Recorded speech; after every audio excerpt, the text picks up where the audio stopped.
എല്ലാ പ്രിയപ്പെട്ടവർക്ക് യേശുവിൻ നാമത്തിൽ വന്ദനം. ഈ നല്ല ദിവസം തന്ന ദൈവത്തിന് സ്തോത്രം.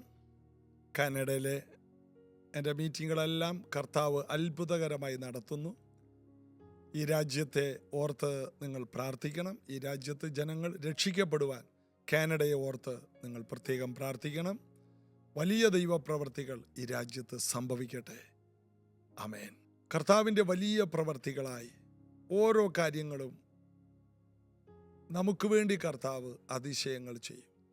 എന്നാൽ ദൈവം നമുക്ക് ജ്ഞാനം തന്നിട്ടുണ്ട്. ജ്ഞാനം നമ്മൾ നന്നായിട്ട് ഉപയോഗിക്കണം. ഞാനിങ്ങനെ ഒരു കോട്ട് വായിച്ചിട്ടുണ്ട്. അതിങ്ങനെയാണ്: eat and drink with your relatives, do business with strangers. തിന്നുകുടിക്കാൻ, കൂട്ടായ്മ ആചരിക്കാൻ, ബന്ധുക്കളുമായിട്ട് സമയം ചെലവഴിക്കാം. എന്നാൽ ബിസിനസ്, ജോലി കാര്യങ്ങളെല്ലാം അപരിചിതരുമായിട്ട് മതിയെന്ന്. എന്താണ് ഈ ഒരു പഴമൊഴിയിൽ നിന്ന് മനസ്സിലാകുന്നത്? അതിനകത്ത് കുറേ സത്യങ്ങളുണ്ടോ? ഉണ്ട്. അതായത് നമ്മുടെ വലിയ പരിചയക്കാരുമായിട്ട് വലിയ ബിസിനസ്സിന് പോകരുത്. അത് വലിയ വഴക്കിനും പിണക്കത്തിനും കാരണമാകും. ചർച്ചുകളിൽ തന്നെ വിശ്വാസികളായ ദൈവമക്കൾ തമ്മിൽ പല പരിപാടിയും ചെയ്യും. അവസാനം എല്ലാം തല്ലി പൊളിഞ്ഞ് പിരിഞ്ഞ് ശത്രുക്കളായി മാറും. അതായത് പൗലോസ് പറഞ്ഞ പോലെ സ്നേഹത്തിലല്ലാതെ മറ്റൊന്നിനും കടക്കാരാകരുത്. സഭയിൽ വരുന്ന ഓരോ വ്യക്തികളും അറിയണം, സഭയിൽ വന്നാൽ പരസ്പരം സ്നേഹം പങ്കിടാം, എന്നാൽ സാമ്പത്തിക കാര്യങ്ങളിൽ പങ്കുകാരാകരുത്. അവരുടെ ഭൗതിക കാര്യങ്ങളിൽ ഇടപെടാൻ പോകരുത്. ഒരിക്കൽ ഒരാൾ വന്നിട്ട് പറഞ്ഞു, കർത്താവേ, എൻ്റെ സഹോദരനുമായിട്ട് സ്വത്ത് വീതം വെക്കണ കാര്യത്തിൽ ഇടപെടണം. കർത്താവ് പറഞ്ഞ്, എന്നെ ന്യായാധിപനും കർത്താവ് ആക്കിയത് ആരാണ്? നിങ്ങളുടെ സ്വത്ത് കാര്യത്തിൽ. ഞാൻ അതിന് വന്നതല്ല. ഇതുപോലെ പറയാൻ കഴിയണം. പലരുടെയും ഭൗതിക കാര്യങ്ങളിൽ ദൈവദാസന്മാരും ഇടപെട്ട് അതിൻ്റെ കമ്മീഷനും മേടിച്ച് അതിലും വഴക്കായി, അതിനകത്തും തെറ്റി, കുറേ പേര് ചർച്ചയിൽ നിന്നും പോയി. എന്തൊരു വിവേകമില്ലാത്ത കാര്യങ്ങളാണ്. അതായത് നമ്മുടെ ബന്ധുക്കളോട്, നമുക്ക് ഏറ്റവും പ്രിയപ്പെട്ടവരോട് നമുക്ക് കൂട്ടായ്മ വേണം. എന്നാൽ ബിസിനസ്സിൽ ഏർപ്പെടാതെ കഴിയുന്നതും അപരിചിതരാണെങ്കിൽ ഏറ്റവും നല്ലത്. അതുകൊണ്ട് പലരും എന്നോട് പറഞ്ഞു, ഞങ്ങളുടെ സ്ഥാപനത്തിൽ ഒരു വിശ്വാസിയെ ജോലിക്കെടുക്കൂലെന്ന്. കാരണം ജോലിക്കെടുത്തു കഴിഞ്ഞാൽ ഇദ്ദേഹത്തിന് ഒരു കാര്യവും പരസ്യമായിട്ട് പറയാൻ പറ്റത്തില്ല. ഫോൺ വിളിക്കാൻ പോലും പറ്റത്തില്ല. അത് മുഴുവനും നാട്ടുകാരോടും പറയും, ചർച്ചിലും വന്ന് പറയും. ഒരു കാര്യവും പറ്റത്തില്ല. അങ്ങനെയുള്ള പ്രശ്നങ്ങളൊക്കെ ഉണ്ട്. അപ്പം അതുകൊണ്ടാണ് പലപ്പോഴും ദൈവമക്കൾക്ക് നല്ലൊരു സ്ഥാപനത്തിൽ, ഒരു വിശ്വാസിയുടെ സ്ഥാപനത്തിൽ പോലും ജോലി കിട്ടാത്തതിൻ്റെ കാരണം ഇതെല്ലാം അവസാനം പരദൂഷണമായിട്ട് മാറും. വളരെ ഞാൻ ഉപയോഗിക്കേണ്ട കാര്യമാണ്. വിശ്വാസികൾ വിശ്വാസകോളത്തിൽ മാത്രം കാര്യങ്ങൾ ചെയ്യുക. അല്ലാത്ത കാര്യങ്ങളൊക്കെ അനീതിയുള്ള മാമോനെ കൊണ്ടാണ് സ്നേഹിതരെ ഉണ്ടാക്കാൻ കർത്താവ് പറഞ്ഞത്. അതിൽ സാമ്പത്തിക കാര്യങ്ങളൊക്കെ ഈ ലോകത്തിൽ ജീവിക്കുമ്പോൾ നമ്മൾ സാമ്പത്തിക കാര്യങ്ങൾ ചെയ്യണം. എന്നാൽ വളരെ ജ്ഞാനത്തോടെ ചെയ്യണം. അപ്പോൾ തന്നെ ദൈവമക്കൾ തമ്മിൽ അത്രയും ദൈവിക നിയോഗത്തിൽ കർത്താവ് ഇടപെട്ടാൽ അങ്ങനെയുള്ളത് ചെയ്യുക. മറ്റുള്ളവരെ, ഒരാളെ സഹായിച്ചാൽ തിരിച്ചു കിട്ടുമെന്ന് വിചാരിക്കരുത്. അങ്ങനെയൊക്കെ ചെയ്താൽ ദൈവസഭയ്ക്ക് യാതൊരു കേടും ഉണ്ടാകത്തില്ല. അങ്ങനെയൊക്കെ കൊടുക്കാൻ, കടം കൊടുക്കാമോ? കൊടുക്കാം. കൂട്ടു സഹോദരന് കടം കൊടുക്കാമോ? കൊടുക്കാം, തീർച്ചയായിട്ടും. എത്ര ലക്ഷം വേണമെങ്കിലും കൊടുക്കാം. ഒറ്റ കാര്യം, തിരിച്ചു കിട്ടുമെന്ന് പ്രതീക്ഷിക്കരുത്. അതും അപകടം ഉണ്ടാകും. അതുകൊണ്ട് വളരെ ഞാൻ ഉപയോഗിക്കേണ്ട ഒന്നാണ് ആത്മഗോളം, ആത്മീയ ഗോളം. അത് സകലത് ശോധന ചെയ്ത് നല്ലത് മുറുകെ പിടിപ്പാൻ കർത്താവ് നമുക്ക് കൃപ തരട്ടെ. റോമാലേഖനം 9-ാം അധ്യായത്തിൽ ഏറ്റവും ഒടുവിലത്തെ വാക്യത്തിലോട്ട് വരാം. ഇതാ, ഞാൻ സിയോനിൽ ഇടർച്ചക്കല്ലും തടങ്ങൽ പാറയും വയ്ക്കുന്നു. അവനിൽ വിശ്വസിക്കുന്നവൻ ലജ്ജിച്ചു പോകുകയില്ല എന്നെഴുതിയിരിക്കുന്നുവല്ലോ. യേശുവിനെ കുറിച്ചാണ്. യേശു കുറെ പേർക്ക് ഇടർച്ചക്കല്ലും തടങ്ങൽ പാറയുമായിരുന്നു. യേശു വന്നപ്പോൾ പുരോഹിതന്മാർക്ക് അതൊരു ഇടർച്ചക്കല്ലായി, പരീശന്മാർക്കൊരു തടങ്ങൽ പാറയായി. എന്നാൽ വിശ്വസിക്കുന്നവർക്ക് അത് നിത്യജീവനായി. യേശുവിൽ വിശ്വസിക്കുന്നവർക്ക് അത് തടങ്ങൽ പാറയല്ല, യേശുവിൽ വിശ്വസിക്കുന്നവർക്ക് അത് ഇടർച്ചക്കല്ലുമല്ല. ഇടറുന്നില്ല, തടയപ്പെടുന്നില്ല, അവർക്ക് തടസ്സങ്ങളുണ്ടാകുന്നില്ല. യേശു ഭൂമിയിലായിരുന്നപ്പോൾ 3.5 കൊല്ലം ഒരു കൂട്ടം മഹാന്മാർക്ക് തടസ്സമായിരുന്നു. എല്ലാം അവർക്ക് എന്ന് അവനെ പിടിക്കണം, അവനെ കൊല്ലണം, അവനെ കല്ലെറിയണം, അവനെ പിടിക്കണം, അവനെ ക്രൂശിക്കണം. എന്തൊരു പാടാ! എന്താ കാരണം? യേശു പറഞ്ഞ വാക്കുകളാണ്, ഞാൻ വഴിയും സത്യവും ജീവനാണ്, എന്നിലൂടെ അല്ലാതെ പിതാവിൻ്റെ അടുക്കൽ പോകാൻ ആരും കഴിയില്ല, ഞാനും പിതാവ് ഒന്നാണ്. ഇതെല്ലാം അവർക്ക് താങ്ങാൻ കഴിയുന്ന കാര്യമല്ല. നീ നിന്നെ തന്നെ ദൈവത്തോട് സമനാക്കിയോ? അതുകൊണ്ടാണ് ഞങ്ങൾ നിന്നെ കല്ലെറിയുന്നത്. കല്ലെടുത്ത് പിടിച്ചിരിക്കുകയാണ്. 3.5 കൊല്ലം കല്ലുമായിട്ട് നടക്കുകയാണ്. എറിയാൻ പറ്റുന്നില്ല, ഒരെണ്ണത്തിന് എറിയാൻ പറ്റിയില്ല. എല്ലായിടത്തും കല്ലുമായിട്ടാണ് പോകുന്നത്. എവിടെ പോയാൽ അവരുടെ ബാഗിൽ ഒരു കല്ലുണ്ട്. കാരണം കല്ലില്ലാത്ത സമയത്താണ് യേശുവിനെ കണ്ടെങ്കിൽ എറിയാൻ കല്ല് വേണ്ടേ. എല്ലായിടത്തും കല്ലുമായിട്ട് കുറെ കല്ലന്മാർ നടക്കുകയാണ്. ഏത് സാഹചര്യത്തിലും എറിയണവർക്ക് അതിനൊരവസരം അവരുണ്ടാക്കും, എറിഞ്ഞു വീഴ്ത്താൻ. നടന്നില്ല. കാരണം യേശു കല്ലേറുകൊണ്ട് സ്തേഫാനോസിനെ പോലെ മരിക്കാനുള്ളവനല്ല, മരത്തിൽ തൂങ്ങുന്നവൻ ഏവനും ശപിക്കപ്പെട്ടവൻ എന്നെഴുതിയിരിക്കുന്ന പോലെ ക്രിസ്തു മരത്തിൽ തൂങ്ങി നമ്മുടെ പാപത്തെ ക്രൂശിൽ വഹിക്കുവാൻ വാഗ്ദത്ത പ്രകാരം യെശയ്യാവ് 53 പറയുന്നത് പോലെ, സങ്കീർത്തനത്തിൽ പറയുന്നത് പോലെ വചനപ്രകാരം വന്നവനാണ്. തിരുവെഴുത്ത് പറയുന്നത് പോലെയാണ് യേശു പോയത്. അതുകൊണ്ട് പലപ്പോഴും കല്ലെറിയാൻ നോക്കിയപ്പോൾ യേശു അവിടുന്ന് മാറിപ്പോയി. കാരണം പേടിച്ചിട്ടൊന്നുമല്ല. നിന്നെ കൊല്ലാൻ ഹേരോദാവ് അന്വേഷിക്കുന്നു എന്ന് പറഞ്ഞപ്പോൾ നിങ്ങൾ പോയി ആ കുറുക്കനോട് പറ, ഇന്നും നാളെയും ഞാൻ ഭൂതങ്ങളെ പുറത്താക്കി 3-ാം നാളിൽ സമാപിക്കും. ഉറപ്പാണ്. 3 ദിവസം എനിക്കുണ്ട്, 3 ദിവസം ഞാൻ നന്മ ചെയ്യും. ഇന്നും നാളെയും ഞാൻ ഭൂതങ്ങളെ പുറത്താക്കി രോഗികളെ സൗഖ്യമാക്കും. 3-ാം നാളിൽ ഏറ്റവും വലിയ നന്മ ചെയ്യും. എൻ്റെ ജീവൻ ഞാൻ ജനത്തിന് വേണ്ടി കൊടുക്കും. എൻ്റെ ശരീരം ഞാൻ ഈ ജനത്തിന് വേണ്ടി തകർക്കും. എൻ്റെ അടിപ്പിണരുകൾ അവർക്ക് സൗഖ്യം കൊണ്ടുവരും. ഞാൻ അവർക്ക് വേണ്ടി മരത്തിൽ തൂങ്ങും. ഞാൻ അവർക്ക് വേണ്ടി പിടിക്കപ്പെടും. ഞാൻ അവർക്ക് വേണ്ടി ഒരു കള്ളനെ പോലെ, ഒരു കൊലപാതകനെ പോലെ, ഒരു മഹാപാപിയേക്ക് തുല്യമായി ഞാൻ പിടിക്കപ്പെടും. കാരണം അവരുടെ മുഴുവനും പാപത്തിനുള്ള ശിക്ഷ എൻ്റെ മേൽ ഞാൻ ഏറ്റെടുക്കും.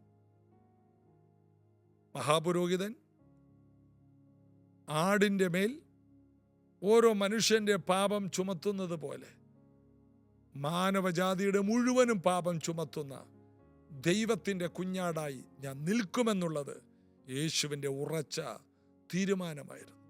ഇവിടെ നമ്മൾ വായിച്ചത്, ഇതാ ഞാൻ സിയോനിൽ ഇടർച്ചക്കല്ലും തടങ്ങൽ പാറയും വയ്ക്കുന്നു. ഒത്തിരി പേർക്ക് ക്രൂശിൻ്റെ വചനം നശിച്ചു പോകുന്നവർക്കത് ഭോഷത്വമായി മാറി. രക്ഷിക്കപ്പെടുന്നവർക്കോ വിശ്വസിക്കുന്നവർക്കോ യേശുവിനെ സ്വീകരിച്ചവർക്കോ അത് ദൈവശക്തിയായി മാറി. ക്രൂശിൻ്റെ വചനം ചിലർക്ക് ഇടർച്ചക്കല്ലായി, തടങ്ങൽ പാറയായി. ഇന്നും യേശുവിനെ കുറിച്ച് പറയുമ്പോൾ ചിലർ കല്ലുമായി വരുന്നു, ചിലർ വാളുമായി വരുന്നു, ചിലർ അതിനെതിരെ കോടതിയിൽ കയറുന്നു. എന്താ? ചിലർക്കിത് ഇടർച്ചക്കല്ലാണ്. അവർ ദൈവത്തിൻ്റെ പദ്ധതിയിലുള്ളവരല്ല, അവർ നിത്യജീവന് വേണ്ടിയുള്ളവരല്ല, അവർ ദൈവത്തിൻ്റെ പദ്ധതിയിലുള്ളവരല്ല, ദൈവത്തിൻ്റെ തെരഞ്ഞെടുപ്പിലുള്ളവരല്ല.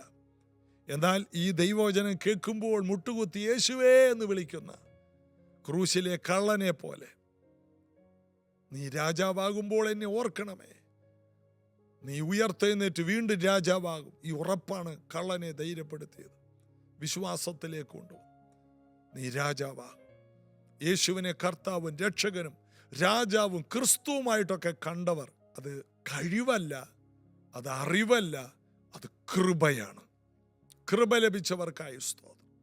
ഈ വലിയ കൃപ ലഭിച്ച നിങ്ങളൊരു അത്ഭുതമാണ്. ഒത്തിരി പേർക്ക് ഇത് ഇടർച്ചക്കല്ലായി, ഒത്തിരി പേർക്ക് ഇത് വഴക്കായി. നിങ്ങൾ കണ്ടിട്ടില്ലേ, ഒരു സ്ഥലത്തൊരു ദൈവസഭയുണ്ടെങ്കിൽ ആ സഭയ്ക്കെതിരെ ഒരു വലിയ സമൂഹം, പഞ്ചായത്ത് പോലും, ആ സമൂഹം മുഴുവൻ എഴുന്നേൽക്കും, ഇല്ലാത്ത കേസുകൾ ഉണ്ടാക്കും. ചർച്ച അവിടെ നിന്ന് പോകണം. അസൂയയാണ്. യേശുവിനെ ക്രൂശിച്ചത് അസൂയ നിമിത്തമാണ്. എന്നിട്ട് ക്രൂശിച്ചിട്ട് വല്ല ഗുണമുണ്ടായോ? അവൻ ഉയർത്തെഴുന്നേറ്റ് വീണ്ടും ജീവിക്കുന്നു. പിന്നത്തേതിൽ പരീശന്മാരും പുരോഹിതന്മാരും പറയാണ്, നിങ്ങൾ ഈ ഉപദേശം കൊണ്ട് യെരൂശലേമിനെ നിറച്ചിരിക്കുന്നു. യേശു ക്രൂശിക്കപ്പെടുന്നതിന് മുമ്പ് അത്രയില്ലായിരുന്നു. ഇപ്പം നാട് മുഴുവൻ സുവിശേഷം കൊണ്ട് നിറഞ്ഞു. ക്രൂശിക്കും തോറും സുവിശേഷം നിറയത്തേ ഉള്ളട്ടോ. ക്രൂശിക്കും തോറും സുവിശേഷം പടരും. ക്രൂശിക്കും തോറും ഉയർപ്പുണ്ടാകും. ക്രൂശിക്കും തോറും ദൈവശക്തി ഉണ്ടാകും. ക്രൂശിക്കും തോറും പരിശുദ്ധാത്മാവിൻ്റെ വ്യാപാരമുണ്ടാകും. ക്രൂശിച്ചതുകൊണ്ടാണ് പരിശുദ്ധാത്മാവ് ഇറങ്ങി വന്നത്. അനേക വർഷങ്ങളായി, ആയിരക്കണക്കിന് വർഷമായി ഭൂമിയിലേക്ക് എന്നേക്കും വരാത്ത പരിശുദ്ധാത്മ വന്നത് ക്രൂശിച്ചത് കൊണ്ടാണ്. അതുകൊണ്ട് സഭയെ ക്രൂശിച്ചാൽ പരിശുദ്ധാത്മാവിൻ്റെ ഉണർവുണ്ടാകും. സഭയെ ക്രൂശിച്ചാൽ സഭയ്ക്കൊരു എഴുന്നേൽപ്പുണ്ടാകും. സഭയെ ക്രൂശിച്ചാൽ സഭ ഉയർത്തെഴുന്നേറ്റ് വരും. സഭ ഒരു കാര്യത്തിൽ മാത്രമേ തോറ്റുപോകൂ, പാപം ചെയ്താൽ മാത്രം. എന്നാൽ പാപം ചെയ്യാത്തൊരു സഭയെ ആരെല്ലാം ക്രൂശിച്ചാലും അത് ഉയർത്തെഴുന്നേൽക്കും. പരിശുദ്ധനായ യേശു ഉയർത്തെഴുന്നേറ്റതുപോലെ വിശുദ്ധിയിൽ നിലനിൽക്കുന്ന, വിശുദ്ധിയിൽ ജീവിക്കുന്ന സഭ എഴുന്നേറ്റ് വരും. എന്തെല്ലാം പ്രതികൂലം വന്നാലും ഇത് കേൾക്കുന്ന ഓരോ വ്യക്തികളും ഈ വെളിപ്പാടിൽ ജീവിക്കുക. കർത്താവ് ബലപ്പെടുത്തും. നിങ്ങൾ വിശ്വാസത്തിന് വേണ്ടി നിൽക്കുക. പുത്രനിൽ വിശ്വസിക്കാത്തവൻ ഇടറിപ്പോകും. വിശ്വസിക്കുന്നവൻ നിത്യജീവൻ പ്രാപിക്കും. വിശ്വസിക്കുന്നവൻ സമൃദ്ധി പ്രാപിക്കും. വിശ്വസിക്കുന്നവൻ അഭിവൃദ്ധിപ്പെടും. വിശ്വസിക്കുന്നവൻ അനുഗ്രഹം അനുഭവിക്കും. വിശ്വസിക്കുന്നവൻ അത്ഭുതങ്ങൾ കാണും. വിശ്വസിക്കുന്നവൻ കർത്താവിൻ്റെ കൂടെ നടക്കും. വിശ്വസിക്കുന്നവൻ ജയാളിയായി മാറും. വിശ്വസിക്കുന്നവൻ തൊടുന്നതെല്ലാം സക്സസ് ആക്കി മാറ്റും. നീ തോറ്റുപോകില്ല. കർത്താവിൽ ആശ്രയിക്കാം. പ്രാർത്ഥിക്കാമല്ലേ? യേശുവേ, ഇന്ന് ഈ വചനം കേട്ട് വിശ്വസിക്കുന്ന എല്ലാവർക്കും ദൈവശക്തി അവരുടെ ശരീരത്തിൽ അനുഭവിക്കട്ടെ. ഒരു പരിശുദ്ധാത്മാവിനെ പ്രാപിക്കട്ടെ. ഒരു അന്യഭാഷ അടയാളത്തോടുകൂടി പ്രവചിക്കട്ടെ. അവരുടെ ആത്മാ നിറവ് വർദ്ധിക്കട്ടെ. അവരുടെ സൗഖ്യം വർദ്ധിക്കട്ടെ. അവരുടെ സമാധാനം വർദ്ധിക്കട്ടെ. അവർക്ക് വേണ്ടിയുള്ള ദൈവകാവൽ വർദ്ധിക്കട്ടെ. അവർ പോകുന്നിടത്തെല്ലാം അത്ഭുതങ്ങൾ നടക്കട്ടെ. തൊടുന്നതെല്ലാം ജയമായി മാറട്ടെ. ഞാൻ പ്രാർത്ഥിച്ച് മക്കളെ അനുഗ്രഹിക്കുന്നു യേശുവിൻ നാമത്തിൽ. ആമേൻ.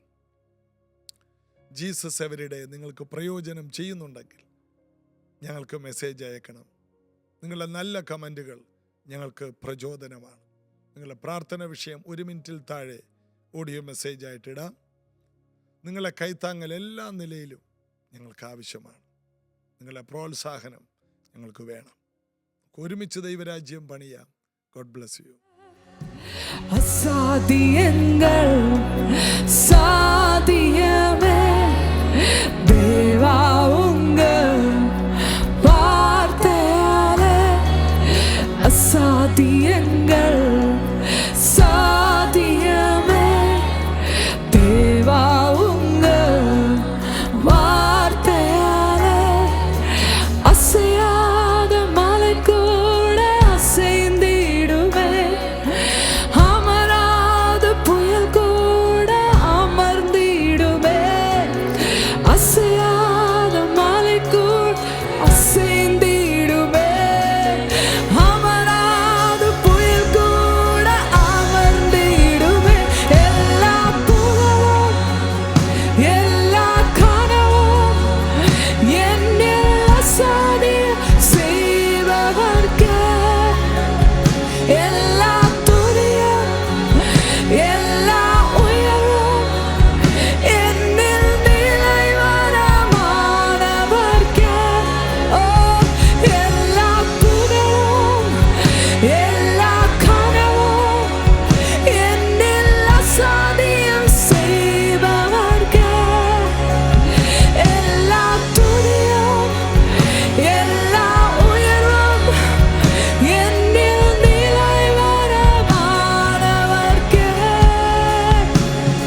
എല്ലാ കനവും എന്നിൽ അസാധ്യം ചെയ്വവർക്കേ എല്ലാ തുണിയും എല്ലാ ഉയരവും എന്നിൽ നിലവരമാനവർക്കേ എല്ലാ പുകഴും എല്ലാ കനവും എന്നിൽ അസാധ്യം ചെയ്വവർക്കേ എല്ലാ തുണിയും എല്ലാ ഉയരവും എന്നിൽ നിലവരമാനവർക്കേ எனக்காய் நிற்கும் இயேசுவுக்கு எனக்காய் பேசும் இயேசுவுக்கு எனக்காய் நிற்கும் இயேசுவுக்கு எனக்காய் பேசும் இயேசுவுக்கு என் கை மீறி போனதெல்லாம் உன் கரத்தா சாதியமே என் கை மீறி